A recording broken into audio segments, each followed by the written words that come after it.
Nananatili pong nasa tropical depression category ang bagyong Ada.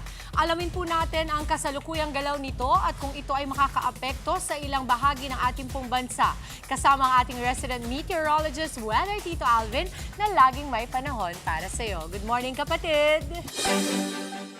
Good morning, Mami Dims, at good morning mga kapatid. Ulat panahon na po tayo ngayong araw ng Martes. Patuloy nga ang paghina nitong bagyong Ada dahil sa epekto ng malamig na hanging amihan. Ito pong bagyong Ada ay nasa tropical depression category na lamang na pag-asa. May taglay na lakas na hangin na nasa 55 kilometers per hour.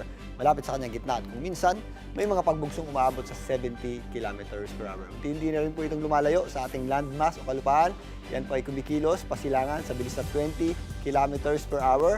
Yan po ay huling namata ng pag-asa sa layong 675 east ng Kasiguran, Aurora. Dahil nga sa interaksyon nito sa ating amihan o sa malamig na hanging amihan, inaasahan pa natin ang patuloy na paghina nito sa mga susunod na araw at posible itong malusaw na lamang at maging isang low pressure area sa loob ng 1 hanggang 2 araw sa loob ng ating Philippine Area of Responsibility.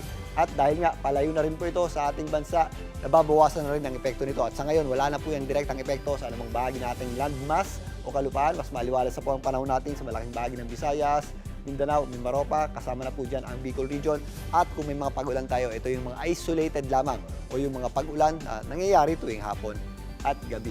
Sa malaking bahagi naman ng Luzon, maliwalas sa panahon din ang ating aasahan, maliban lang sa mga posibleng mahihinang pag-ulan dito po sa mga kabundukan ng Cordillera at Cagayan, kasama na po dyan ang Baguio City dahil sa epekto ng amihan. At magiging malamig pa rin po ang gabi natin at madaling araw dahil nga sa pagpasok ng ating amihan o northeast monsoon. Dito naman sa Metro Manila, wala pong naging direktang epekto ang bagyong Ada. Magpapatuloy po ang maliwalas sa panahon sa mga susunod na araw. Magiging maganda ang sikat ng araw sa umaga hanggang tanghali.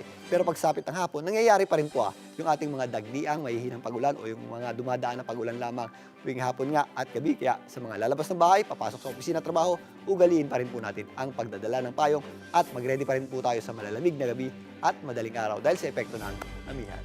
Bago na mga kapatid, ang ating araw po ay malapit na po sumikat, 6:25 po yan ng umaga. At muli po yan lulubog mamayang 5:48 ng hapon. At yan muna ang latest sa ating lagay ng panahon ngayong Martes ng umaga. Ako po ang inyong Weather Tito Alvin na lagi may panahon para sa iyo.